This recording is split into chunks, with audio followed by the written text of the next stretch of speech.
You are telling की you are very close to Ravi Naik.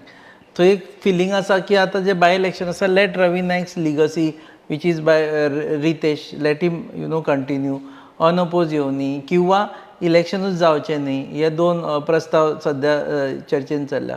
म्हणून म्हाका दिसता तुमी जेन्ना म्हणटा आपूण कॉन्टेस्ट करता तेन्ना दोनूय प्रस्ताव भायर पडटले.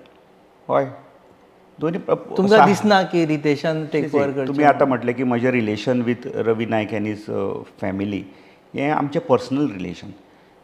तें तेज्या नंतर पॉलिटिकल रिलेशनान हें केन्ना मदीं येवना. आमी 2 इलेक्शनां तेज्या अगेन्स्ट कॉन्टेस्ट केल्या आनी I have been against him now from 2012. जेन्ना एमजी पार्टीचो लवू मामलेदार हांगा निवडून आयला तेन्ना आमी लवू मामलेदाराक एमजी पार्टीक काम केल्लें. So Ritesh is not worth म्हणटा तुमी ताका अनअपोज हाडपा सारको? ना हांव कोणाची वर्थ मेजर करना हांगा आनी कोणा अनवर्थी म्हणना. हो एक डेमोक्रेसीचो भाग. जशें आमी म्हणटा न्ही the representation of peoples act, तातूंत इलेक्शन हें जावंकूच जाय, लोकांक पर्याय हो दिवपाकूच जाय. सो म्हाका दिसता पर्याय म्हणून हे काँग्रेस पार्टी आसतलीच.